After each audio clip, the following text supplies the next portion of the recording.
உங்க இருதயங்கள் கர்த்தருக்கு நேராய் திரும்பட்டும். இருதயங்கள் அவரை நோக்கி பார்க்கட்டும். உன்னதரே, thank you Holy Spirit. We welcome you Lord. We welcome you Lord. We welcome you Holy Spirit. We welcome you Holy Spirit.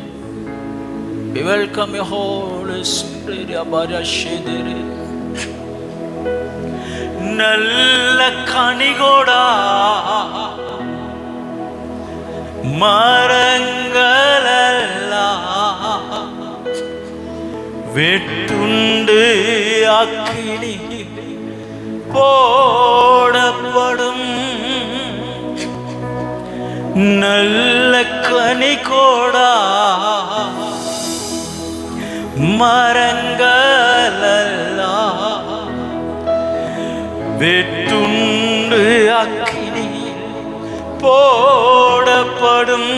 கரங்களை உயர்த்தி சொல்லுவோம். ராஜா வருகிறார், ஆயத்தமாவோ. ராஜா வருகிறார், ஆயத்தமாவோ. இயேசு வருகிறார்.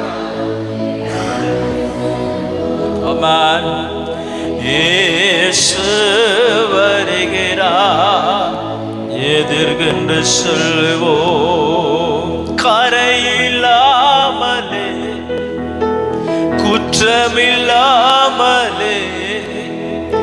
கர்த்தருக்காய் வாழ்ந்து முன்னேறுவோம். கரையில்லாமலே குற்றமில்லாமலே கர்த்தருக்காய் வாழ்ந்து முன்னேறுவோ. கரங்களை உயர்த்தி.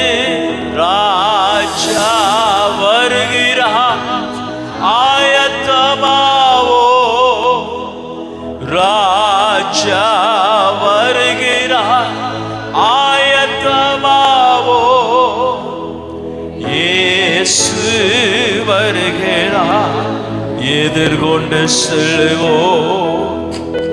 இயேசு வருகிறார், எதிர்கொண்டு செல்வோம். பள்ளங்களெல்லாம் நிரம்பிட வேண்டும்.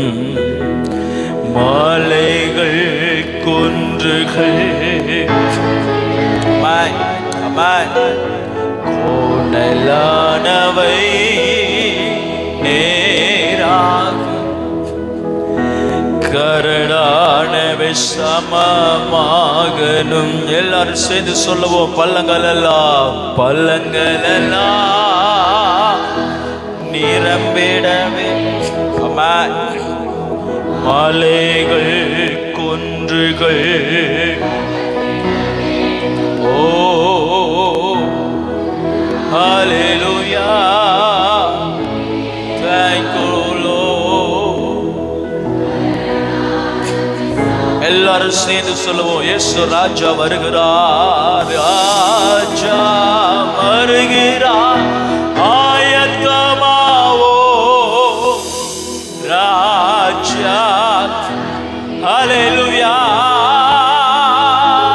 ஆமென். இயேசு வருகிறார், எதிர்கொண்டு செல். இயேசு வருகிறார், எதிர்கொண்டு செல்வோம். இன்னொரு முறை சொல்லுங்க எல்லாரும். ராஜா வருகிறார், ராஜா. ஓ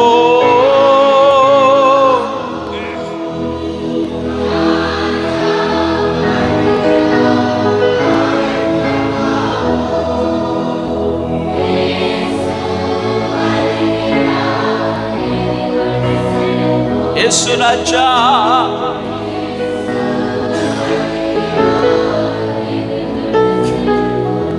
ஆமென், ஆமென், ஆமென். ரோமனுக்கு எழுதின நிருபம், ரோமனுக்கு எழுதின நிருபம் 14வது அதிகாரம் 12வது வசனத்தை நாம் வாசிப்போம். ஆதலால் நம்மில் ஒவ்வொருவரும் தன்னை குறித்து தேவனுக்கு கணக்கு ஒப்புவிப்பான். கணக்கு ஒப்புவிப்பான். ஒவ்வொருவரும் தேவனுக்கு கணக்கு ஒப்புவிப்பான். யாரிடத்தில் தேவன் கணக்கு கேட்பார் என்றால், யாரிடத்தில் அவர் கொடுத்திருக்கிறாரோ, கணக்கை கொடுத்திருக்கிறாரோ, அவர்களிடத்தில் தேவன் கணக்கை கேட்பார். நாம் யாவரும் கர்த்தருக்கு கணக்கு கொடுக்கப்படக்கூடிய ஒரு ஸ்தானத்தில் நம்ம இருக்கிறோம். நாம் தேவனுக்கு மனுஷனுக்கு நம்ம கணக்கு ஒப்புவிக்கிறோமோ இல்லையோ, we are all accountable to our Lord Jesus. நமது எஜமானனாகிய இயேசுவுக்கு கணக்கு ஒப்புவிக்கிறவர்களாய் இருக்கிறோம். உக்கிரானக்காரனாய் இருக்கிறோம். ஆமென் சொல்லுங்க. ஹல்லேலூயா. இன்றைக்கு நாம் தியானிக்க போகிற காரியம் என்ன அப்படின்னு சொன்னா, உக்கிரானக்காரனின் உயிர்த்தெழுதல். உலகம் என்பதும் இன்னைக்கு உயிர்த்தெழுதல் பற்றி பேசுகிறாங்க. உயிர்த்தெழுதல் பெயர் கேட்ட உடனே நிறைய பேருக்கு சந்தோஷம், மகிழ்ச்சி. பரவாயில்ல, நமக்கு ஒரு விடுதலை கிடைக்குது அப்படின்னு நமக்கு ஒரு இருதயத்தில் ஒரு சந்தோஷம் வருது, சரீரத்தில் அப்படி ஒரு புத்துணர்ச்சி வருது, புத்தாடை வருது. காலையில் நான் கேட்டேன், எங்களுக்கு தெரிந்த ஒரு ஊழியக்காரர் காலையில் 5 மணிக்கே ஆராதனை வச்சு அனுப்பிட்டார். போங்கப்பா, 40 நாள் உபவாசம் இருந்துருப்பீங்க, போய் கறியும் சோறும் சாப்பிடுங்க அப்படி அனுப்பிட்டார். இதை கேட்டுட்டு மனைவி ஓடி வந்துட்டு, நீங்கள் என்ன ஊழியம் செய்கிறீங்க, இதெல்லாம் ஒரு ஊழியமா? 5 மணிக்கு வச்சுட்டு எல்லோரும் வீட்டுக்கு அனுப்பியிருக்க வேண்டாமா, ஜாலியாக எங்கே போகலாமே அப்படின்னு சொல்லிக்கிட்டு இருந்தா.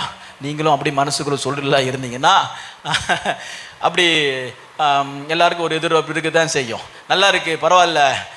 ஈஸ்டர் டே 40 நாள் உபவாசம் இருந்தவங்களுக்கெல்லாம் இன்றைக்கி அவ்வளோ விமோச்சனம் கிடைக்கும், அவ்வளோ சந்தோஷம், புத்து உணர்ச்சி. ஸ்தோத்ரா. நிறைய புத்தாடை உணர்த்துறாங்க, என்னெல்லாமோ செய்கிறாங்க. பரவாயில்ல, சந்தோஷம் இருக்கட்டும், கொண்டாடுங்க, நல்லது, தப்பில்லை. ஸ்தோத்திரம். ஆனால் அதே சமயத்தில் நாம் உக்கிரானக்காரராகவும் இருக்கிறோம் என்பதை நாம் மறந்து விடக்கூடாது. நாம் கணக்கு ஒப்புவிக்கிறவர்களாக இருக்கிறோம் என்பதை நாம் மறந்து விடக்கூடாது. கர்த்தருக்கு, தேவனுக்கு, நம்மை அழைத்த கர்த்தருக்கு நாம் கணக்கு ஒப்புவிக்கிறவர்களாக இருக்கிறோம். எவனிடத்தில் அதிகமாய் கொடுக்கப்பட்டிருக்கிறதோ அவனிடத்தில் அதிகமாய், சொல்லுங்க வசனம், கேட்கப்படும். கர்த்தர் உங்களிடத்தில் கேட்பார். பரலோகம் உங்களிடத்தில் கேட்கும். எதை குறித்து கேட்கும் அப்படின்னு சொன்னா, சிலுவையின் உபதேசத்தின் மூலமாய் உங்களிடத்தில் வந்து ரட்சிப்பினால் நீ பெற்ற அந்த பாக்கியத்தினால் நீ செய்த கிரிகளை குறித்து கர்த்தரிடத்திலிருந்து உங்களிடத்தில் கணக்கு கேட்கப்படும். கொண்டாட்டம் கிடையாது, செலிப்ரேஷன் அப்படி ஓகே நாங்கள் ஈஸ்டர் முடிச்சிட்டோம் எல்லாம் முடிஞ்சது கிடையாது. நமக்கு கணக்கு ஒப்புவிக்கப்படக்கூடிய ஒரு வாழ்க்கையை கர்த்தர் கொடுத்திருக்கிறார். கிறிஸ்துவை பின்பற்றக்கூடிய வாழ்க்கை, சீஷராய் இருக்கிற வாழ்க்கை, கணக்கு ஒப்புவிக்கிற ஒரு வாழ்க்கை. உண்மையான உக்கிரானக்காரனாய் இருந்து யார் கணக்கு கர்த்தரிடத்தில் சரியா ஒப்புவிக்கிறார்களோ அவர்களே உயிர்த்தெழுதலில் பங்குள்ளவர்களாய் இருப்பார்கள். அல்லேலூயா. கணக்கு இல்லைப்பா, கணக்கு இல்லாண்டவரே, அப்படிலாம் ஒன்றும் இல்லை. ஆமாம், வச்சிருந்தேன், எங்கேயோ காணாமல் போச்சு, அல்லது நான் அவங்களுக்காக விட்டுட்டேன், இவங்களுக்காக விட்டுட்டேன், மனுஷனுக்காக இயேசுவை விட்டு கொடுத்துட்டேன், இயேசுவை காட்டி கொடுத்துட்டேன், சத்தியத்தை விட்டுட்டேன், மனுஷனை பிரியப்படுத்துறதுக்காக நான் கொஞ்சம் அட்ஜஸ்ட் பண்ணேன் அப்படின்னு சொன்னால் உயிர்த்தெழுதலில் பங்கு இல்லை, மரணத்தில் தான் பங்கு உண்டு. மரிக்கிறவர்கள் எல்லாரும் உயிர்த்தெழுதல் கிடையாது, மரணத்திலும் கணக்கு ஒப்புவிக்கிறவர்களுக்கே கர்த்தர் உயிர்த்தெழுதலை வைத்திருக்கிறார். ஆமென் சொல்லுங்க. ஹல்லேலூயா. பரலோகம் உயிர்த்தெழுந்து போன உடனே எல்லாருக்கும் அங்கே வந்து சோஃபிஸ்டிகேட்டட் வீடு இருக்கும், பங்களா இருக்கும், ஆளுக்கு ஒரு பெட்டை வச்சு படுத்து தூங்கலாம் நினைக்காதீங்க. முதல்ல கண்ணு மூடி, ஸ்தோத்திரம், கண்ணு ஆவிக்குரிய கண்கள் திறந்த உடனே அல்லது உயிர்த்தெழுந்த உடனே நமக்கு கர்த்தர் வைத்திருக்கிறது நியாய தீர்ப்பு. அல்லேலூயா சொல்லுங்க. அங்கே நியாய தீர்ப்பிலே அவனவனுக்கு கொடுத்தத்தக்கதான கணக்கு கேட்கப்படும். அவன் கொடுத்ததான கணக்கில் உண்மையா இருக்கிறானா என்று பார்த்து, உத்தமும் உண்மையும் உள்ள ஊழியக்காரனே, நீ பிதாவினுடைய எஜமானுடைய சந்தோஷத்துக்குள்ள பிரவேசி என்கிற அதுக்கப்புறம் தான் என்ட்ரி பாஸே கர்த்தர் நமக்கு தருகிறார். அது ஊழியக்காரர்கள் மாத்திரம் யாரும் நினைக்க கூடாது. ரட்சிக்கப்பட்ட யாவரும், விசுவாசியா இருக்கிற யாவரும், சபைக்கு ஆராதிக்கிற வருகிற ஒவ்வொருத்தருக்கும், தேவனை பின்பற்றுகிற யாவருக்கும் கணக்கு ஒப்புவிக்கப்பட்டிருக்கிறது, கணக்கு கேட்கப்படும். நமது ஆண்டவராகிய இயேசு கிறிஸ்து தேவன் எப்படி அவரை உக்கரானக்காரன் என்று எண்ணி இந்த பூலோகத்துக்கு அனுப்பினாரோ, தன்னுடைய உக்கரான காரியத்துல, தனக்கு ஒப்புவிக்கப்பட்ட வேலையில, தனக்கு கொடுக்கப்பட்ட அசைன்மெண்ட்ல, தனக்கு கொடுக்கப்பட்டதான திட்டத்துல, தேவ சித்தத்துல, பிதாவின் சித்தத்துல அவர் உண்மை உள்ளவராய் இருந்தபடினாலே மரித்தும் அவர் உயிரோடு எழும்பினார். அதுபோல நாமும் இந்த உலகத்தில் ஒரு உக்கரானக்காரனாய், கர்த்தருக்கு உண்மையாய் உக்கரானக்காரனாய் இருப்போமானால், ஜீவிப்போமானால், மரித்தாலும் உயிர்த்தெழுதலை நாம் காண்போம். ஹல்லேலூயா, ஹல்லேலூயா. மரிக்கும் பொழுது இயேசுவினிடத்துல அவர் ஒண்ணுமே இல்லை, கணக்கு பாக்கி எதுவுமே கிடையாது. உங்க வாழ்க்கையில இன்றும் ஆவிக்குரிய வாழ்க்கையில கர்த்தர் உங்களுக்கு கொடுக்கப்பட்ட காரியத்துல, வேலையில, ஊழியத்துல பாக்கி இருந்துச்சுன்னா சீக்கிரம் இயேசு வரப்போகிறா, சீக்கிரத்துல அதை நீங்க கணக்கை சரி பண்ணி, ஒன்றுமில்ல நீர் எனக்கு கொடுத்தவைகளில் நான் உண்மையாயிருக்கிறேன், ஸ்தோத்திரம், ஆண்டவராக இயேசுக்கு சொல்லும் பொழுது நீர் எனக்கு தந்தவைகளில் ஒன்று கூட தப்பவில்லை, நான் பத்திரமாய் காத்திருக்கிறேன் என்று ஒரு உக்கிரான இயேசு கிறிஸ்து இந்த பூமியில வாழ்ந்தபடியினாலே அவர் மரணத்தை தழுவினாலும் அவருக்கு பரலோக ராஜ்யம் வைத்ததை போல கர்த்தர் நமக்கு தந்திருக்கிறதான உக்கிரான வாழ்க்கையில நம்முடைய கிரியைகள் உண்மையா இருக்குமே ஆனால் நாமும் உயிர்த்தெழுதலை காண்போம். பிரைஸ் தி லார்ட் சொல்லுங்க. ஹல்லேலூயா. நான் இன்றைக்கு உங்களுக்கு உயிர்த்தெழுதல் ஒன்றுன்னு சொல்லி உங்களுக்கு கிச்சங்காட்டத்துக்கு வரல, அப்படியே உங்களுக்கு சுகப்படுத்துறதுக்கு வரல. உங்க கிரியைகள், உக்கரானக்காரனுடைய கிரியைகள், உண்மையுள்ள கிரியைகளே ஒரு மனிதனை உயிர்த்தெழுதலுக்கு நேராய் நடத்தி செல்லும். கணக்கு சரியில்லைன்னா உயிர்த்தெழுதல் இல்ல, கணக்கு சரியில்லைன்னா உயிர்த்தெழுதல் இல்ல. ஆண்டவராகிய இயேசு கிறிஸ்து பாருங்களேன், பக்கத்தில் உள்ளவங்க வாங்க எங்களுக்கு ராஜா வாங்கன்னு கேட்டாங்க. நம்மளா இருந்தா அவ்வளவுதான், பைபிள் ஊழியத்தை எல்லாத்தையும் போட்டுட்டு ராஜாவாக போயிருப்போம் இல்லையா? அப்படிப்பட்ட ஒரு டெம்டேஷன் இயேசுக்கு இருந்தது. ஒரு பக்கம் ராஜாவா வாங்க கேட்குறாங்க, அதுவாது பரவாயில்ல, இதை விட முக்கியமான ரொம்ப மோசமான டெம்டேஷன் என்ன தெரியுமா? ஸ்தோத்திரம், நீர் யூதருக்கு ராஜாவா என்று ஏளனம் பண்றாங்க. அதுதான் மோசமான இக்கட்டான ஒரு டெம்டேஷன். ஸ்தோத்திரம், விளையாட்டா சொல்றது வேற, வெறுப்பேத்தி சொல்றது வேற. நீ யூதருக்கு ராஜாவான சிலுவையில் இறங்கி வாரும் டெம்டேஷன், நீ ராஜாவா இருந்தால் இப்பொழுது வாரும், மரணத்துக்கு நீ போக வேண்டாம், மரணத்துக்குள்ளாக சிலுவையிலிருந்து அவர் இறங்கி வந்து நான் யூதருக்கு ராஜாதான் என்று அவர் நிரூபிச்சிருக்கலாம். அந்த டெம்டேஷனுக்கு அவர் இடம் கொடுக்காமல் பிதாவாகிய தேவன் அவருக்கு கொடுக்கப்பட்டதான உக்கிரான காரியத்தில் உண்மை உள்ளவராய் இருந்தபடினாலே மரணத்தை தழுவினார். மரணம் தழுவும் பொழுது அவரிடத்தில் அவருக்கு கொடுக்கப்பட்ட எந்த கணக்கிலும் அவர் எந்த குறையும் இல்லாமல் பூரணராய் இருந்தபடினாலே பிதாவாகிய தேவன் சொல்லியபடியே அவரை உயிர்ப்பித்தார். ஹல்லேலூயா. மரண பரியந்த உன் கணக்கு கரெக்டாக இருக்கணும். உயிர் எப்போ போகும்னு சொல்ல முடியாது, தூங்கிட்டு இருக்கும் போதே போகுது, ஆக்சிடென்ட்ல போகுது. ஸ்தோத்திரம், சமீபத்தில் ஒரு ஆக்சிடென்ட், ஸ்தோத்திரம், கண் இமைக்க நேரத்தில் நஞ்சிருச்சு, சரீரம் போச்சு. கடைத்தரவில் நிற்கிற ஒரு மனுஷன் பஸ் ஏறி அப்படி நஞ்சிருச்சு, போயிடுச்சு. ஸ்தோத்திரம், மரணம் எப்போ வேணா நம்ம சந்திக்கலாம். ஸ்தோத்திரம், எப்போ வேணா நமக்கு முடிவுக்கு வரலாம். நம்முடைய கணக்கு கர்த்தருக்கு முன்பாக உண்மையை இருக்குமே ஆனால் எந்த மரணம் நம்மை சந்தித்தாலும் உக்கிரான காரணே என்று சொல்லி நம்மை உயர்த்துகிறது தேவ வல்லமை நம்மை என்னால் உயிர்ப்பிக்கும். அல்லேலூயா. ஆண்டவராகிய இயேசு கிறிஸ்து எந்த விதமான டெம்டேஷன் சைல யார் இழுத்தாலும் பார்க்காம தன்னுடைய கணக்கில் உண்மையாயிருந்தார். போன வாரத்தில் நம்ம பார்த்தோம் பார்த்தீங்களா, மாயக்காரரே. அதெல்லாம் பார்க்கும்போது சில நேரம் பரிசேரும் சதிசேரும் குறித்து நமக்கே பரிதாபமாக இருக்குது. நீங்கள் எப்படின்னு தெரில, நானே பரிதாபப்பட்டேன். போய் அவர் வாயில் போய் விழுவியா? கல்லரே அப்படிங்காரு. என்னென்ன ஆவிக்குரிய கெட்ட வார்த்தையில திட்ட முடியுமோ அதெல்லாம் திட்டார். மாயக்காரரே பாருங்க, பரிசேயரை குறித்து வாழ்நாள் முழுவதும் உலகம் அறிகிற வரைக்கும், உலகம் அழியிற வரைக்கும் நம்மெல்லாம் வாசித்து, இப்படியா?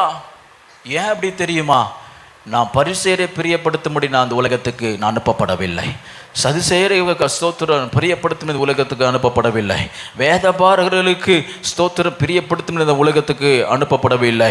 அண்ணா காய்பா போன்றவர்களுக்கு ஸ்தோத்திரம் பிரியமாய் நடக்கும்படிக்கு நான் இந்த உலகத்துக்கு அனுப்பப்படவில்லை. ரோம ராஜ்யத்துக்கு ஸ்தோத்திரம் சாதகமாய் இருப்பதற்கு நான் இந்த உலகத்தை அனுப்பப்படவில்லை.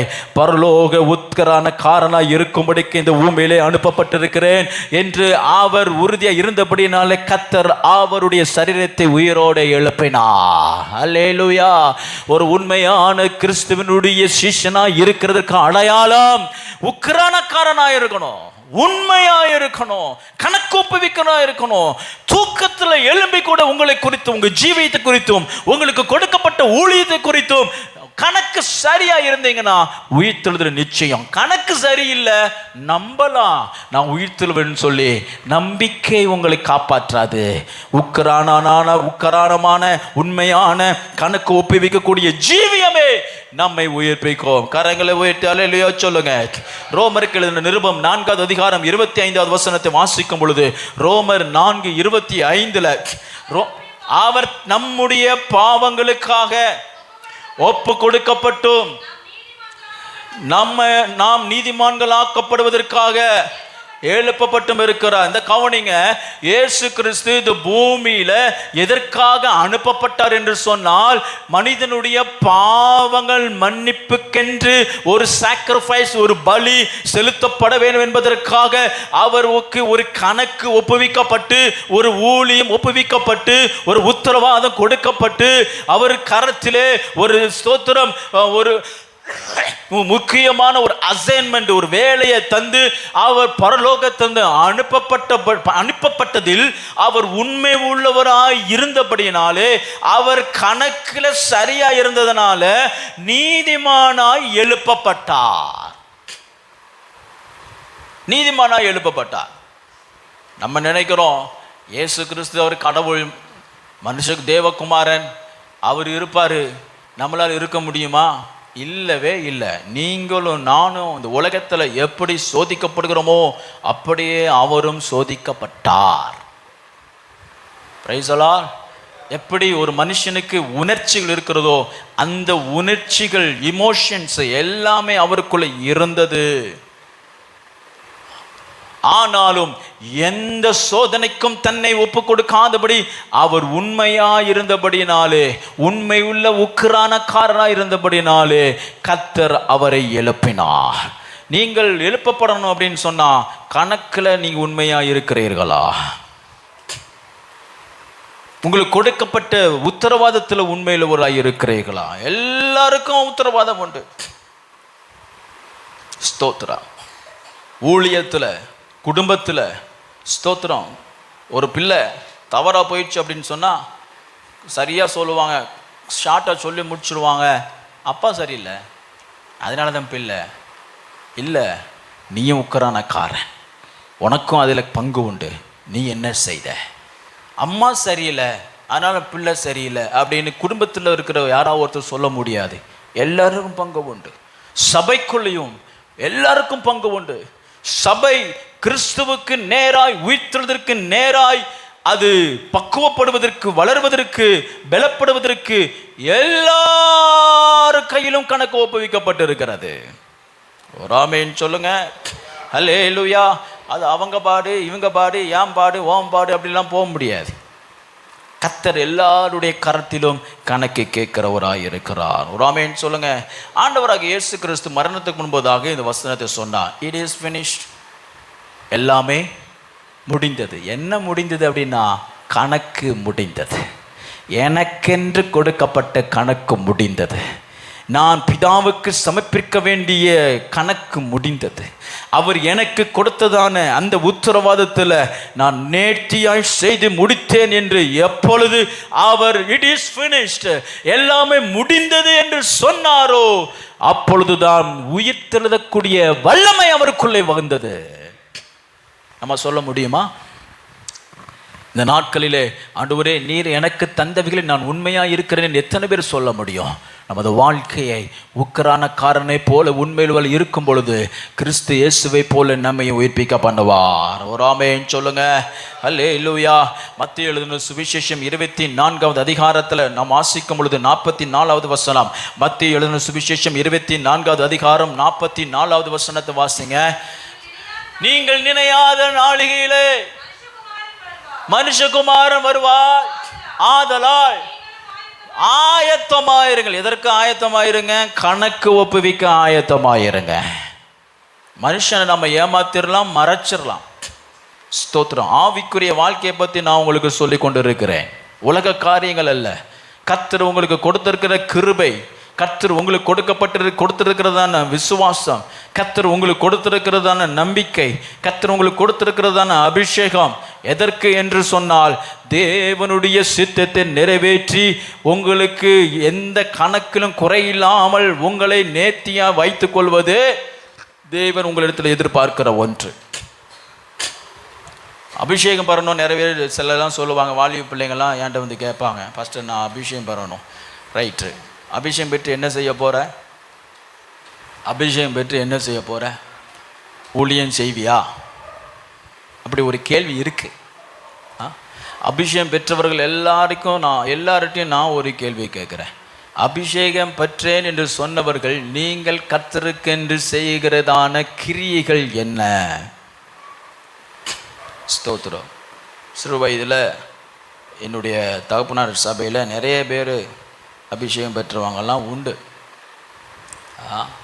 பயங்கரமாக ஆவியில் நிறைஞ்சி தக்கடத்தன்னு குதித்து பாயையும் கிழிச்சு மண்டையை உடைச்சி ஒரு அம்மாவுக்கு முன்னுள்ள பல்லே உடஞ்சிருச்சு. ஸ்தோத்திரம். அப்படிலாம் ஆகி இப்போல்லாம் எங்கே இருக்காங்கன்னு ஆள் அட்ரஸே தெரில. பயங்கரமாக ஆவியில் நிறைஞ்ச ஒரு அம்மா நல்ல மாப்பிள்ளை நின்று ஒரு ஹிந்து மாப்பிள்ளையை கட்டிட்டு விக்கிரகாராதனை போய்கிட்டு இருக்கு. கணக்கு ஒப்புவிக்கணும். கர்த்தர் உனக்கு தந்த ஆவி மீது கணக்கு ஒப்புவிக்கணும். கர்த்தர் கடைசி நாள் உன்னை கணக்கு கேட்பார். அவருடைய அபிஷேகத்துக்கு ஒரு கணக்கு கேட்பார். கணக்கு சரியாக இருந்தால் உயிர்த்துறுதல், இல்லைன்னா பாதாளம்தான். ஆமென் சொல்லுங்க. ஹல்லேலூயா. ஆமாம், ஸ்தோத்திரம். அதற்காக ஆவியில் நிறைங்கிற குதிக்கிற இஷ்டம் போல விருப்பம் போல தேவனை விடுதலையை ஆராதிக்கிறவங்களை வந்து குறையும் சொல்லக்கூடாது. சில குரூப் இருக்குது சபைக்குள்ளே, அவன் என்ன அப்படி ஆடுதா, இவன் இப்படி ஆடுதா, ஆமாம் அப்படின்னா அதெல்லாம் சொல்லக்கூடாது. ஒருத்தர் என்ற கேட்குறாங்க, தன் ஆவியை அடக்காது இருக்கிறவன் மதிலிருந்த பட்டணத்தை போல இருக்கிறான் அப்படின்னு சொல்கிறாங்க. அதனால் ஆவியில் நிறையும் போது டீசெண்டாக இருக்கணும் அப்படின்னு சொன்னாங்க. அப்புறம் தான் நான் அவங்களோட சொன்னேன், உங்களுக்கு வசனம் தெரியல, go and study the scripture. ஆவியில் நிறையதையும் அந்த வசனத்துக்கும் சம்மந்தமே கிடையாது. வசனம் சொல்லுது தன் ஆவியே அடக்காது இருக்கிறவன். தன் ஆவி ஆங்கிலத்தில் சொல்லப்பட்டிருக்கிறது ஓன் ஸ்பிரிட். ஓன் ஸ்பிரிட் அப்படின்னு சொன்னால் தன்னுடைய இச்சைகளை, மாம்சத்தின் கிரியைகளை, பொறாமை, வன்கண், இந்த மாதிரி கிரியைகளை அடக்காது இருக்கிறவன் பற்றி பேசியிருக்கு. ஆனால் சில விசுவாசிகள் இருக்காங்க, சில மூத்த விசுவாசிகள் இருக்காங்க, பழுத்த விசுவாசிகள், வசனம் இப்படி சொல்லுது, அவங்க என்ன இப்படி ஆடுறாங்க அப்படின்னு சொல்லக்கூடாது. ஸ்தோத்திரம். ஆனால் ஆவில் நிறைந்தாலும் கணக்கு ஒப்பிக்கிறவர்களாக இருக்கும்படி கர்த்தர் உங்களை அழைத்திருக்கிறார். உங்கள் பாத்திரத்தை எவ்வளவாய் உங்களை நிரப்புறாரோ அவ்வளவாய் கர்த்தர் உங்களிடத்தில் கணக்கு கேட்பார். ஸ்தோத்திரம். ஆகையால் பிரியமானவர்களே, ஆயத்தமாயிருங்கள், கணக்கு ஒப்புவிக்கும்படி ஆயத்தமாயிருங்கள். 46வது வசனத்தை வாசிக்கிற பொழுது, அப்படி செய்கிறவனே பாக்கியவான், ரட்சிக்கப்படுவான், உயிர்த்ததிலே அவன் உண்மையாய் அவன் அனுசரிப்பான். இந்த முன்னாடி இருக்கிறவங்களாம் நோட்டெல்லாம் எங்கப்பா வச்சிக்க? கடைக்கு போட்டிங்களா, இடைக்கு போட்டிங்களா?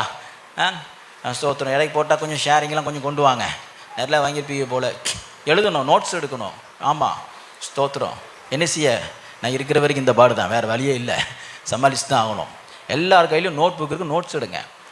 ஒன்றும் இல்லை அப்படியே வேடிக்கை பார்த்துட்ருக்கிறீங்க. அப்படி செய்கிறவனே. எல்லாரும் சொல்லுங்க, அப்படி செய்கிறவனே. சத்தமா சொல்லுங்க, அப்படி செய்கிறவனே. அப்படி செய்கிறவனே. அப்படி செய்கிறவன் என்று சொன்னால் கணக்குல சரியா இருக்கிறவனே. பிரைஸ் தி லார்ட் சொல்லுங்க. ஆமா, எந்த தேவதூதனும் உங்களை குற்றம் சாட்டக்கூடாது. யாரு குற்றம் சாட்டுறீங்களோ இல்லையோ, நம்ம பங்காளி ஒருத்தன் நம்ம கூடயே சுத்திட்டலை தான், அவன் பேரு தான் பிசாசு. அவனை குற்றம் சாட்டக்கூடாது. ஒரு விடுதலை ஊழியம் செய்கிற ஒரு ஊழியக்காரர் சொல்றாரு, விடுதலை ஊழியம் செய்கிறவங்க ஸ்தோத்திரம் டெலிவரன்ஸ் மினிஸ்ட்ரி பண்ணுறவங்க ரொம்ப கேர்ஃபுல்லாக இருக்கணும் பாஸ்டர். ஏன்னா நாங்கள் டைரெக்டாக யார் கூட மோதுறோம்? பிசாசோட மோதுறோம். ஆமாம், அவன் நம்மளை குற்றம் சாட்டாதபடிக்கு ரொம்ப கவனமாக இருக்கணும். ஆமாம், சிலருக்கு ஆசை இருக்குது, நாமெல்லாம் பேய் ஓட்டினா என்ன, அற்புதம் செஞ்சா என்ன, பேய் ஓட்டலாம், ஓட்டின பேய் இங்கிட்டு தான் சுற்றிட்டே அலையும், இங்கிட்டு போகாது, அப்படியே நம்மளை சுற்றி நம்மளை அட்டாக் பண்ணோம். நிறையா டெலிவரன்ஸ் ஊழியக்காரர்கள் வாழ்க்கையில் நிறைய ஆபத்து, நிறைய பிரச்சனை, மரணக்கு எதுவான காரியங்கள்லாம் சம்பவிக்கும் பாருங்க. ஏன்னா அவங்க கணக்கில் கரெக்டாக இருக்கணும். ஒரு ஊழியக்காரர் சொல்கிறாரு, நான் எப்போ கொஞ்சம் தவறுகிறனோ, ஜெபத்தில் கொஞ்சம் பலவீனப்படுகிறனோ, கொஞ்சம் நான் நிர்விசாரமாக இருக்கணும், அப்போதெல்லாம் பிசாசு என்ன செஞ்சிடறான், என் குடும்பத்தை தாக்கிடுறான். அதனால் கவனமாக இருக்கணும் அப்படின்னு சொல்கிறாங்க. பிசாசு ஊழியத்தை விரட்டுற ஊழியத்தை டெலிவரன்ஸ் ப்ரேயர் பண்ணுகிறது மட்டும் கிடையாது, எல்லா விசுவாசிகளும் உக்கரானக்காரனாய் இருக்கிறபடினாலே ஒவ்வொருவனும் கர்த்தருக்கு கணக்கு ஒப்புவிக்க தன் ஜீவியத்தில் சரியாய் இருக்கும்படி கர்த்தர் எதிர்பார்க்கிறார். பிரைஸ் தி லார்ட், ஹல்லேலூயா. 48 வசனம் சொல்லுகிறது, அந்த உக்கரானக்காரனோ பொல்லாதவனாயிருந்து, கணக்கில் உண்மை இல்லாதவனாயிருந்து, ஸ்தோத்திரம் அப்படி வாழ்ந்தபடினாலே 51வது வசனம் சொல்லுகிறது, ஸ்தோத்திரம் அழுகையும் பற்கடிப்பும் உண்டாக்குற இடத்துல நேமிப்பான், அவனுக்கு ஒரு பங்கை நேமிப்பான். நமக்கு எஜமானன் ஆண்டவராகிய இயேசு கிறிஸ்து தலையாய கட்டளை, சபைக்கு கொடுத்த கட்டளை என்ன தெரியுமா? நீங்க உலகம் எங்கும் போய் சுவிசேஷத்தை சொல்லுங்க. Praise God. இயேசுவை பத்தி சொல்லுங்க. டெய்லி ஒரு நாள் சொல்லணும் அப்படின்லாம் சொல்லி செஞ்சோம். எத்தனை பேர் உண்மையாக செஞ்சீங்க? ஒரு சில உண்மையாக செஞ்சீங்க. டெய்லி ஒருத்தர் இடத்துல இயேசு பற்றி நீங்கள் பேசி பாருங்கள், அந்த லைஃபே ஒரு கனமுள்ள வாழ்க்கை. ஸ்தோத்திரம். அப்பொழுதுதான் சபை விருத்தி அடையும், அப்பொழுதுதான் உங்கள் கணக்கு சரியாக இருக்கும். கர்த்தர் உங்களுக்கு கொடுத்திருக்கிற ரட்சிப்பின் சுவிசேஷத்தை குறித்து உங்களுக்கு கணக்கு சரியாக இருக்கணும் அப்படின்னு சொன்னால் நீங்கள் தேவனுக்கு கணக்கு ஒப்புவிக்கிறவர்களாய் சரியாக இருக்கணும். சுவிசேஷம் சொல்லணும். ஸ்தோத்திரம். சுவிசேஷம் சொல்லலைன்னா எனக்கு ஐயோ அப்படின்னு ஒரு ஊழியக்காரர் சொல்கிறார். அப்போஸ்தலனாகிய பவுல் சுவிசேஷம் சொல்லலை எனக்கு பற்கடிப்பு, அழுகை. ஆண்டவராகிய இயேசு கிறிஸ்து பாருங்களேன், அற்புதம் செய்கிறதெல்லாம் அவருடைய ஊழியத்தினுடைய நோக்கம் கிடையாது. தேவனுடைய ராஜ்யத்தை குறித்து பிரசங்கிப்பதே அவருடைய தலையான ஊழியமாயும் கணக்காயிருந்தது. செம்மையாய் செய்து முடித்தார். சமீபத்தில் ஒரு இடத்துல நான் பேசிகிட்டு இருந்தேன். ஸ்தோத்திரம். ஆண்டவராகிய இயேசு கிறிஸ்து அற்புதம் செய்கிற இடத்துல கூட்டம் அதிகமாக இருந்துச்சா, அல்லது அவர் சுவிசேஷம் அறிவிக்கிற கூட்டங்கள் அதிகமாக இருந்ததா அப்படின்னு வேதத்தில் பார்த்தா, அற்புத அடையாளங்கள் செய்த இடத்துல கூட்டங்கள் இல்லை, சுவிசேஷம் பிரசங்கித்த இடத்துல தான் அநேக ஆத்துமாக்களை கத்த தந்தார். அல்லேலூயா, அல்லேலூயா. சுவிசேஷம் அறிவிக்கப்பட்ட சபையில தான் கர்த்தர் கூட்டங்களை ஆத்துமாக்களை தருவார். சுவிசேஷம் அறிவிக்கப்படாத சபை கர்த்தருக்கு கணக்கு ஒப்புவிக்க வேண்டும். சுவிசேஷம் அறிவிக்காத ஜீவியம் கர்த்தருக்கு கணக்கு ஒப்புவிக்க வேண்டும். அப்படிப்பட்ட கணக்கில் உண்மை இல்லாதவர்களை தண்டித்து, 51வது வசனம், கடினமாய் தண்டித்து அழுகையும் பற்கடிப்பும் உண்டாக்குற இடத்துல ஒரு பங்கை நேமிப்பான்னு சொல்லப்பட்டிருக்கிறது. ஆகையால் பிரியமானவர்களே, ஆண்டவராகிய இயேசு கிறிஸ்துவை போல நமது கணக்கில் உண்மையாக இருப்போம்னு சொன்னால் நிச்சயமாக அவருடைய உயிர்த்தெழுதலிலும் கர்த்தர் நம்மை பங்கு பெற செய்வார். ஒரு ஆமென் சொல்லுவோம். அல்லேலூயா. ஆண்டவர் இயேசு கிறிஸ்துவை பாருங்களேன், அவர் எப்படி உண்மையுள்ளவராக இருந்தார் சொல்ல பாருங்களேன். ஸ்தோத்திரம். எடுத்து வாசிங்க. ஸ்தோத்திரம். யோவான் எழுதின சுவிசேஷம் 11வது அதிகாரம் 25வது வசனத்தை வாசிப்போம். யோவான் 11:25 வேகமா வாசிங்க. நானே உயிர்த்தெழுதலும் ஜீவனுமாயிருக்கிறேன். நான் உயிர்த்தெழுதலும் ஜீவனுமாயிருக்கிறேன். ஜீவன் என்று சொன்னால் ஒர்க் ஆஃப் ரிசரக்ஷன், உயிர்த்தெழுதலின் கிரியைகள். என் ஜீவனை பாருங்க, என் வாழ்க்கையை பாருங்க, என்னுடைய ஊழியத்தை பாருங்க, என்னுடைய நடக்கையை பாருங்க, என்னுடைய பிஹேவியர்ஸ் பாருங்க, என்னுடைய குணாதிசயங்களை பாருங்க. எப்படி இருக்கிறதுனா உயிர்த்தெழுதலுக்கு ஏற்ற கிரிகளாய் இருக்கிறது. ஒரு அல்லேலூயா சொல்லுங்க, அல்லேலூயா. அவருடைய வாழ்க்கையையும் அவருடைய ஜீவனையும் அவருடைய ஸ்தோத்திர ஊழியத்தையும் உயிர்த்தெழுதலையும் கம்பேர் பண்ற. எப்படி உயிர்த்தெழுதல் எப்படி பெர்ஃபெக்டா உண்மையா இருக்கிறதோ அது போல என் வாழ்க்கையும் உண்மையா இருக்கிறது. நம்ம வாழ்க்கை உயிர்த்தெழுதலை பிரதிபலிக்கிறதா இருக்க வேண்டும். செத்தா பறவை பார்த்துக்கலாம் கிடையாது. நீங்கள் உயிரோடு எழுப்பப்படுகிறவர்கள் என்கிற அடையாளமுள்ள ஜீவியத்தை கர்த்தர் உயிரோடு இருக்கும் போதே எதிர்பார்க்கிறார். இயேசு கிறிஸ்து உயிர்த்தெழுதலை பற்றி தைரியமா பேசக்கூடிய ஒரு பலன் அவருக்குள்ள, ஒரு ஜீவன் அவருக்குள்ள இருந்து என்ன தெரியுமா? அவர் சொல்றாரு, உயிரோடு இருக்கும் போதே சொல்றாரு, மரித்தவன் எழும்பி வந்தவுடனே சொல்றாரு, எப்படி உங்களால் உயிர்த்தில் ஒரு லாசருவை கொண்டு வர முடியும், மரித்து போன முடியும் அப்படின்னு சொன்னா, நான் இப்பொழுது வாழும் பொழுதே உயிர்த்தெழுதலும் ஜீவன் உள்ளவராய் நான் வாழ்ந்து கொண்டிருக்கிறேன். அல்லேலூயா.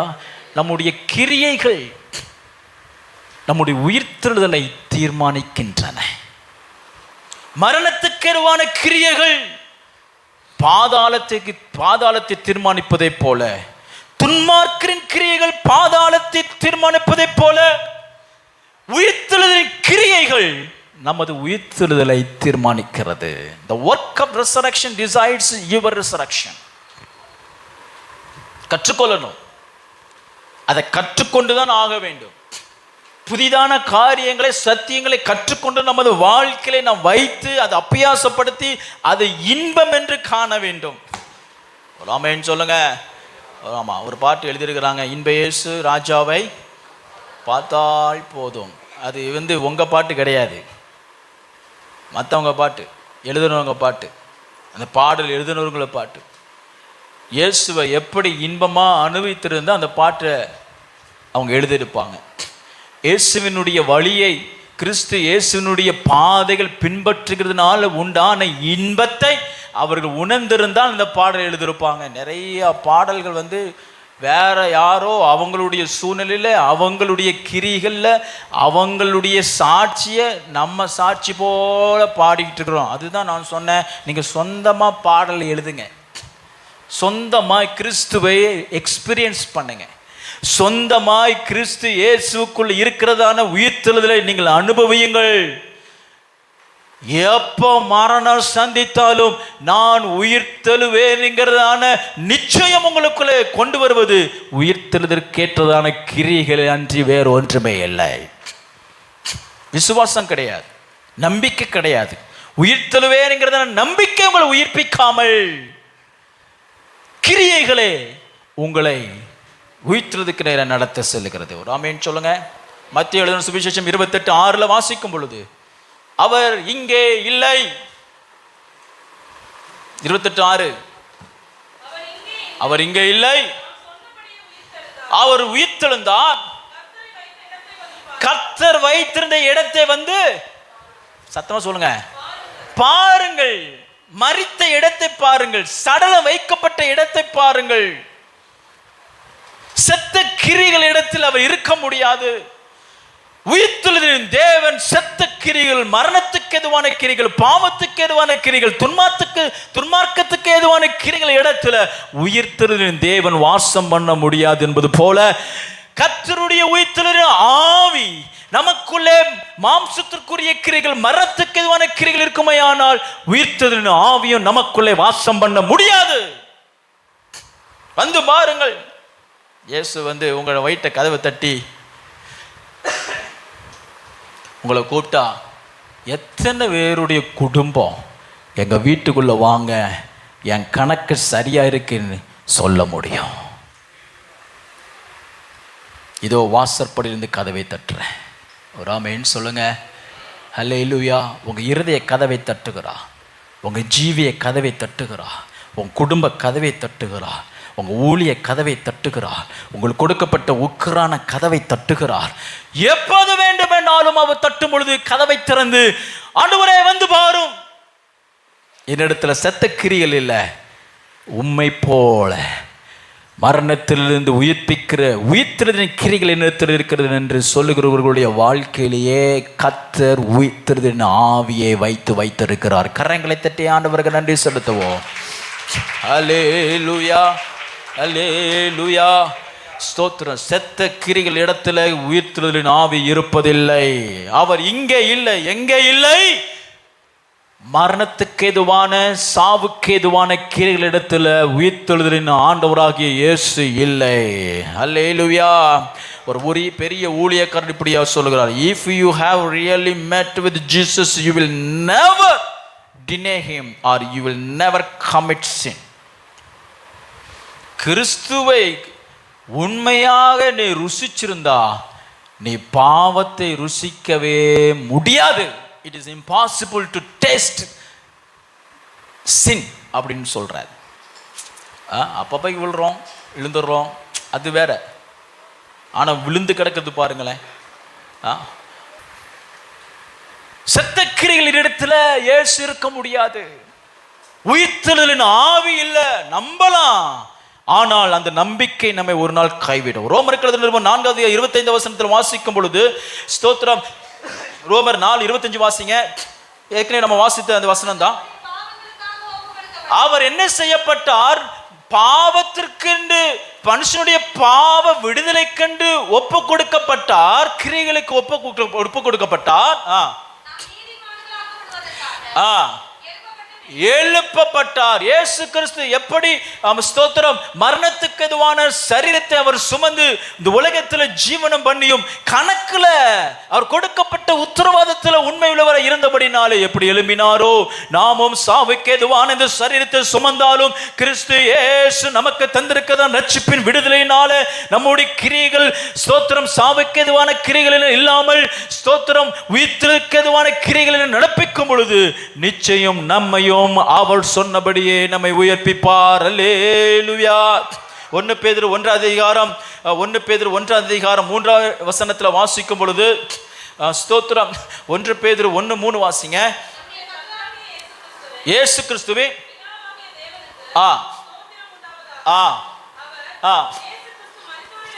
மரித்தோரிலிருந்து எழுந்ததினாலே அழியாததும் மாசற்றதும் வாடாததுமான சுதந்திரத்துக்கு ஏதுவான உண்டாகும்படிக்கு இரக்கத்தின்படியே ஜெனிப்பித்தார், உயிர்ப்பித்தார். ஆமென் சொல்லுங்க. ஆமா, ஏற்கனவே உயிர்த்தெழுதலுக்கென்று உங்களை உயிர்ப்பித்தார், ஜெனிப்பித்தார். எதிலிருந்து ஜெனிப்பித்தார் என்றால் மரித்தோரிலிருந்து, மரித்த கிரிகளிலிருந்து, செத்த கிரிகளிலிருந்து, பாவ கிரிகளிலிருந்து, அக்கிரம கிரிகளிலிருந்து அவர் நம்மை ரட்சித்தபடினாலே நாம் உயிர்த்தெழுதலுக்கென்று ஜெனிப்பிக்கப்பட்டிருக்கிறோம். He has given to birth for resurrection. கிறிஸ்தவத்துக்குள்ள வந்திருக்குங்க அப்படின்னு சொன்னா தலைவலி போகும், காய்ச்சல் போகும், கார் கிடைக்கும், பங்களா கிடைக்கும், நல்ல பொண்ணு கிடைக்கும், மாப்பிள்ளை கிடைக்கும், வேலை கிடைக்கும், உலகத்தில் எப்படியாவது வாழ்ந்து நல்ல வாழ்ந்து போயிருக்காங்க அல்ல. God has given you birth for resurrection. அவர் உங்களை உயிர்த்தெழுதலுக்கென்று ஜெனிப்பித்திருக்கிறார். Praise God. நீங்க நடக்கும் போதே, நீங்க வாழும் பொழுதே உங்க சரீரத்தை கொடுத்து நீங்க பேசணும்னா இந்த சரீரம் உயிர்த்தெழுதலுக்கென்று ஜெனிப்பிக்கப்பட்டிருக்கிறது. ஆமென் சொல்லுங்க. பக்கத்துக்குள்ள பார்த்து சொல்லுங்க. இப்படி சொல்லி ரொம்ப நாள் ஆச்சு. பக்கத்துல பார்த்து சொல்லுங்க, உங்க வாழ்க்கை உயிர்த்தெழுதலுக்கென்று ஜெனிப்பிக்கப்பட்டிருக்கிறது. அல்லேலூயா, அல்லேலூயா, அல்லேலூயா. பிசாசு சொல்லுவான், அப்படி ஆக்கிடுவேன், இப்படி ஆக்கிடுவேன், நீ அப்படி ஆயிடுவ, இப்படி ஆயிடுவ, உனக்கு ப்ரமோஷன் கிடைக்காது, இப்படி இருக்காது, இப்படியே போனா நீ இப்படியே போக வேண்டியதான். 4 பேர் பேசுவான்.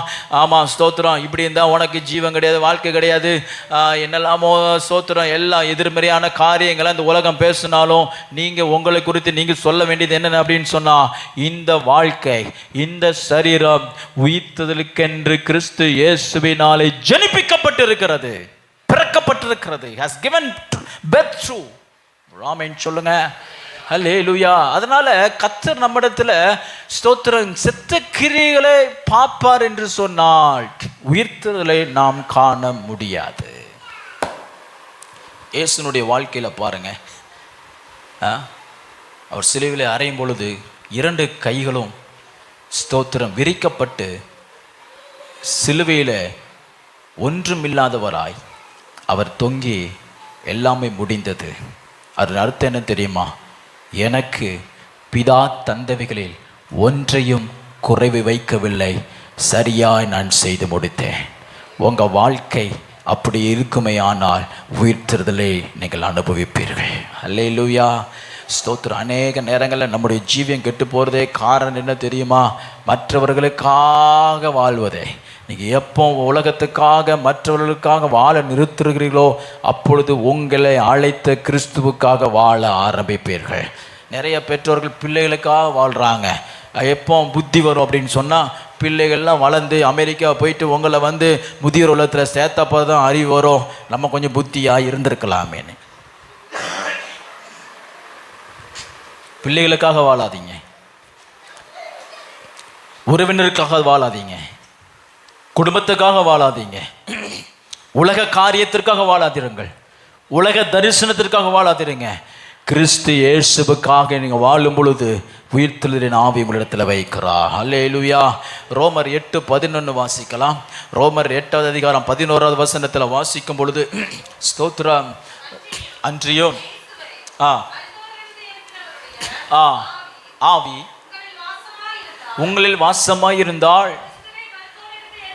கிறிஸ்துவை மரித்தோரிலிருந்து எழுப்பினவர் உங்களில் வாசமாயிருக்கிற தம்முடைய ஆவியினாலே சாவுக்கேதுவான உங்கள் சரீரங்களை உயிர்ப்பிப்பார். கிரியைகள் ரொம்ப முக்கியம், செயல்கள் முக்கியம், வாழ்க்கை ரொம்ப முக்கியம். வாழ்க்கை சரியில்லை, வாழ்க்கையில் உண்மை இல்லை, கர்த்தர் உங்களுக்கு கொடுத்திருக்கிற வாழ்நாட்கள்ல நீங்க உண்மையா இல்லை அப்படின்னு சொன்னா உயிர்த்தெழுதல் கேள்விக்குறியானது. உங்களுக்கு எனக்கும் அந்த பூமியில எத்தனை வருடம் வாழ்நாட்களை கர்த்தர் கொடுத்திருக்கிறான்னு சொல்ல முடியாது. இல்ல 80 வருஷம்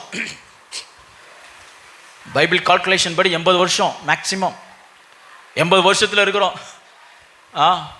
80 வருஷத்தில் நான் எத்தனை வருஷம் நான் கர்த்தருக்கு கொடுப்பேன், எத்தனை வருஷம் நான் கர்த்தருக்கு தூரமாக போனேன், எத்தனை வருஷம் நான் கர்த்தரை காட்டி கொடுத்தேன், இதெல்லாம் கணக்கு போட்டு உங்கள் கணக்கை சரி பண்ணிட்டீங்க அப்படின்னு சொன்னால் மரித்தோரிலிருந்து மரித்த கிரியிலிருந்து உங்கள் ஜீவனை உயிருள்ளோ தேசத்திலே உயிர்ப்பிப்பார்.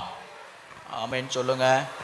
அல்லேலூயா, ஸ்தோத்திரம். அருமையான தேவனுடைய பிள்ளைகளே, உயிர்த்தெழுதல் என்பது உண்டு, அது நிச்சயமானது. எல்லா மனிதனும் அனுபவிக்க வேண்டிய சுதந்திரிக்க வேண்டிய ஒரு சுதந்திரம் கிறிஸ்து இயேசுவின் மூலமாய் பிதாவாகிய தேவன் நமக்கு கிடைக்கப்பட்ட பாக்கியம் உள்ளது. ஆதலால் நம்முடைய கிரியைகள் உயிர்த்தெழுதலுக்கு ஏதுவான கிரியைகள் இருக்குமே ஆனால் கிறிஸ்துவை எப்படி மரித்தோரிலிருந்து எழுப்பினாரோ அப்படியே நமக்குள்ளே அவருடைய ஆவியை தந்து மரித்த கிரியிலிருந்து எழுப்பி சாவுக்கெதுவான நமது சரீரங்களை உயிர்த்தெழுத பண்ணுவார். ஆமென் சொல்லுங்க. அல்லேலூயா, ஸ்தோத்திரம். பிலிப்பியர் நிருபம் 3வது அதிகாரம் 10வது வசனத்தில் வாசிக்கும் பொழுது பிலிப்பியர் 3:10 வாசிங்க.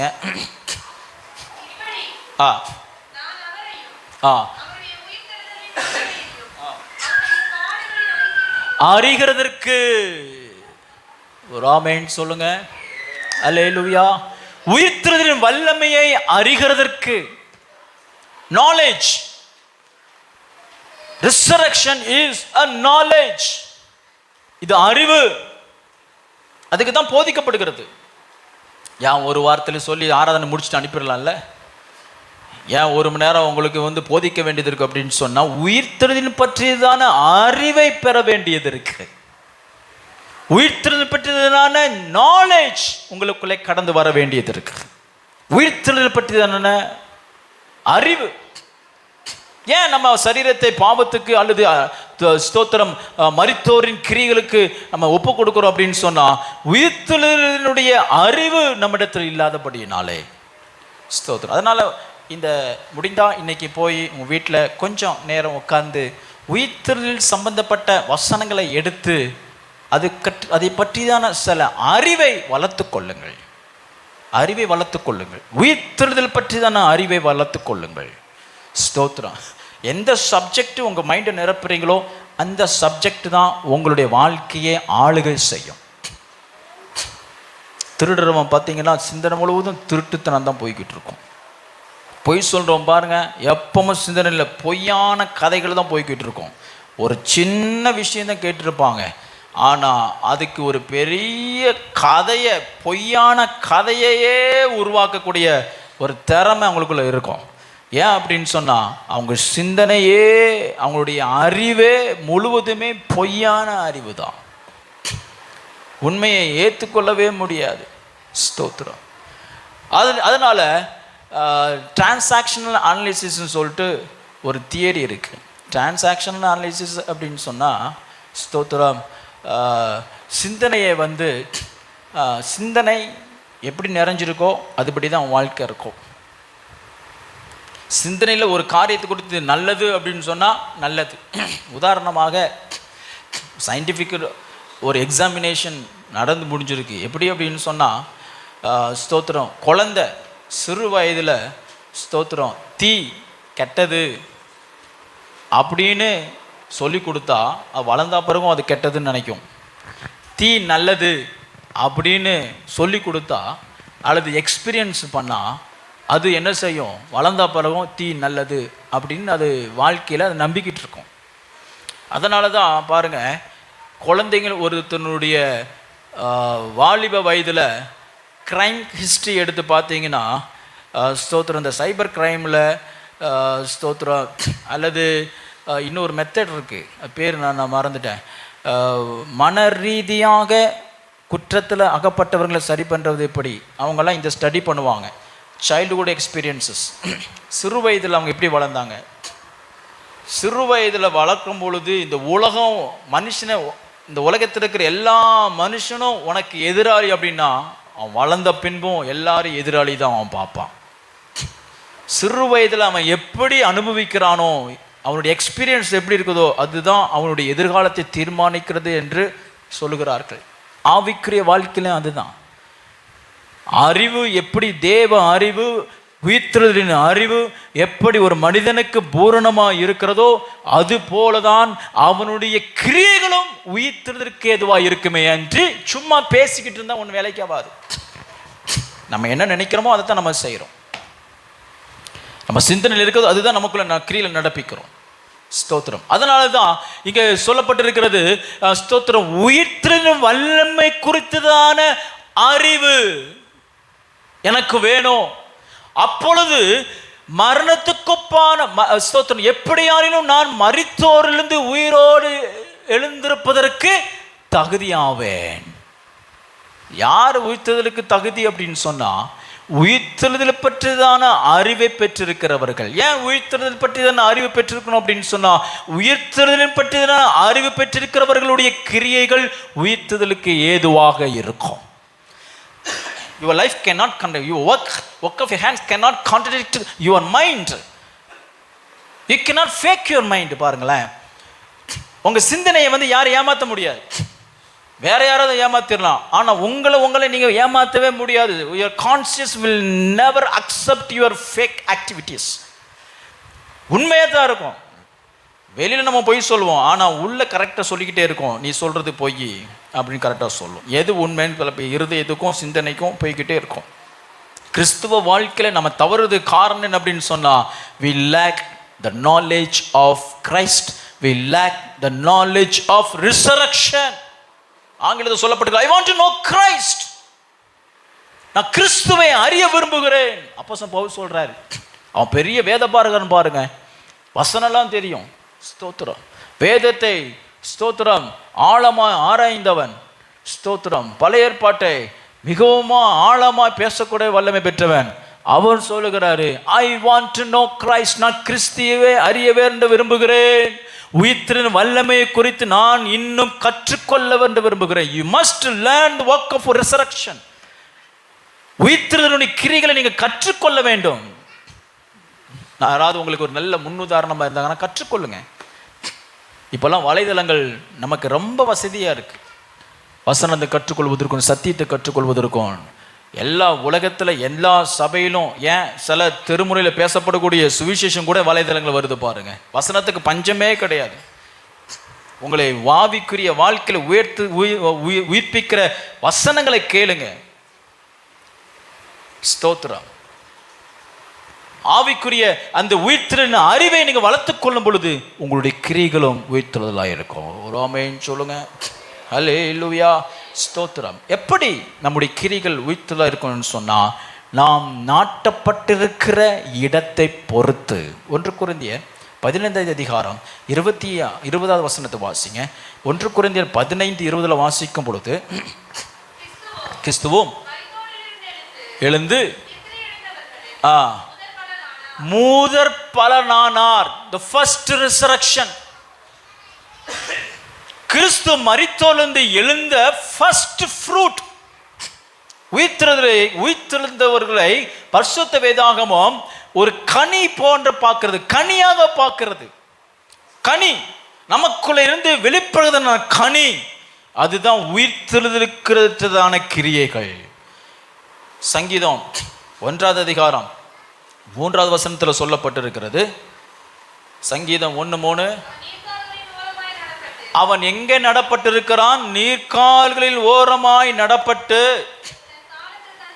தன் காலத்தில் தன் கனியை தந்து இலையுதிராதிருக்கிற மரத்தை போல இருப்பான். நாட்டப்பட்டு, எங்கே நாட்டப்பட்டிருக்கிறானோ அதற்கேற்ற போல அவனுடைய கனிகளும் இருக்கும். மரித்தோர் மத்தியிலே உங்களுடைய வாழ்க்கை நாட்டப்பட்டிருந்தால் உங்களுடைய கிரியைகள் மரித்தோருக்கு ஒத்ததா இருக்கும். உங்களுடைய கிரியைகள் உயிர்த்தெழுதலின் மத்தியிலே நாட்டப்பட்டிருந்தால் உங்களுடைய கிரியைகள் உயிர்த்தெழுதலுக்கு ஏதுவா இருக்கும். Praise the Lord. Hallelujah. Good tree in bad soil or bad tree in good soil. நல்ல மரம் கெட்ட நிலத்தில் ஊன்றப்படுவதும், கெட்ட மரம் நல்ல நிலத்தில் ஊன்றப்படுவதும் நல்ல கிரியைகளை வெளிப்படுத்த மாட்டாது. ஸ்தோத்திரம். நல்ல மரம் எங்க ஊற்றப்பட்டிருக்கணும்? நல்ல நிலத்தில் ஊன்றப்பட்டிருக்கணும். நல்ல நிலம் என்றால் சத்தியத்தில், நல்ல சத்தியத்தை ஊன்றப்பட்டிருக்க வேண்டும். ஸ்தோத்திரம். உபதேசங்கள் பிரசங்கத்தை கேட்க நிறைய பேர் கேட்கறது இல்லை. போதகர்கள் சொல்லி கொடுக்கறது நிறைய பேர் கேட்டு கீழ்ப்படிஞ்சாதான் போதுமே. ஒரு நல்ல கிறிஸ்தவன் ஆகிறதுக்கு 3 வருஷம் போதும், ஒரு ஸ்டடி சொல்லுது. ஹலோ, கேட்குதா?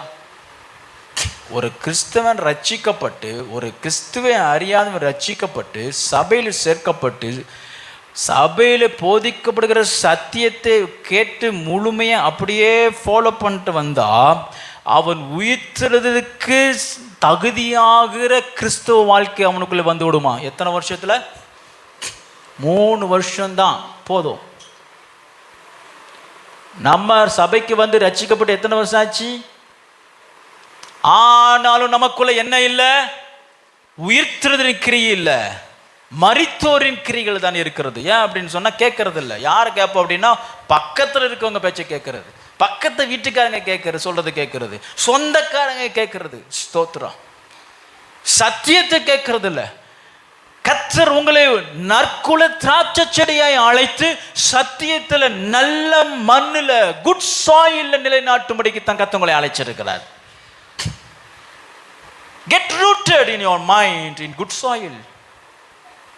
நல்ல சத்தியத்தை பேசுறவங்களோட ஐக்கியமாயிருங்க, உண்மையா இருக்கிறவங்களோட ஐக்கியமாயிருங்க. உங்களை ஆவிக்குரிய வாழ்க்கையில இன்னும் உந்தி தள்ளி.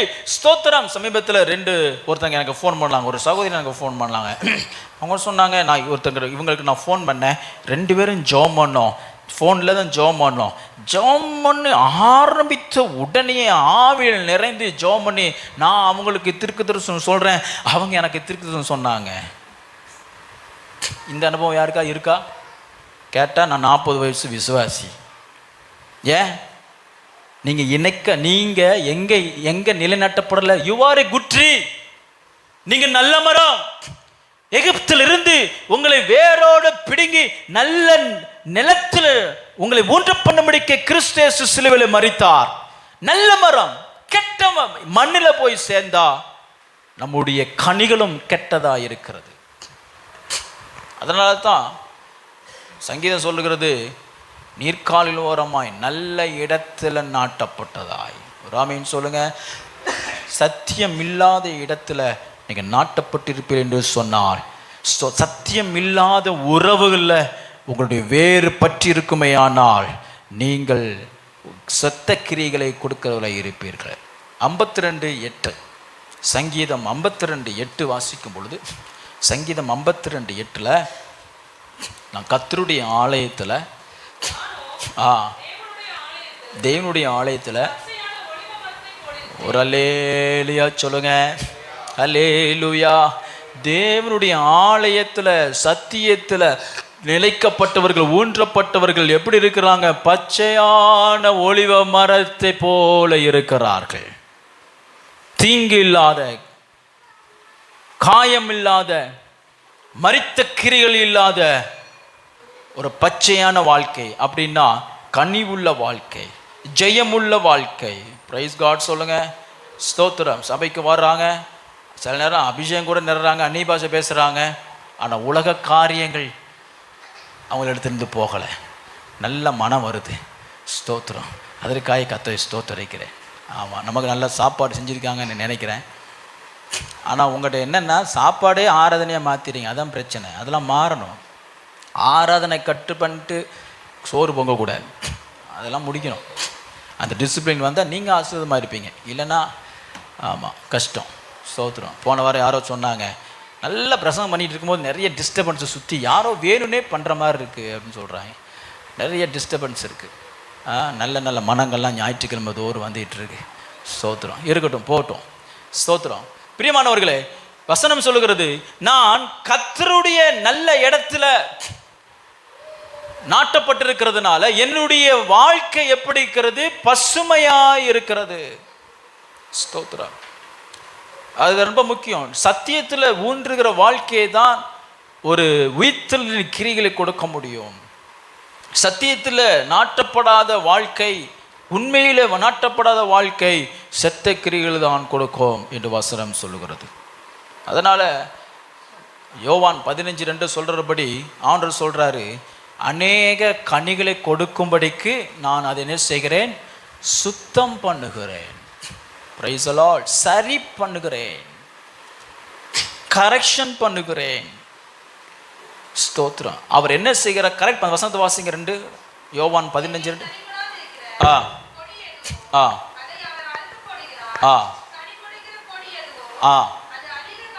அதிக கனிகளை கொடுக்கும்படிக்கு சுத்தம் பண்ணுகிறார். ஆங்கிலத்தில் ப்ரூன் சொல்லப்பட்டிருக்கிறது. ப்ரூனிங் அப்படின்னு சொன்னால், ஒரு ரோஜா செடி நிறைய பூ பூக்கிறதுக்கு கத்திரிக்கோலை வச்சு சைடில் உள்ளது எல்லாத்தையும் வெட்டி விடுவாங்க பாருங்கள்.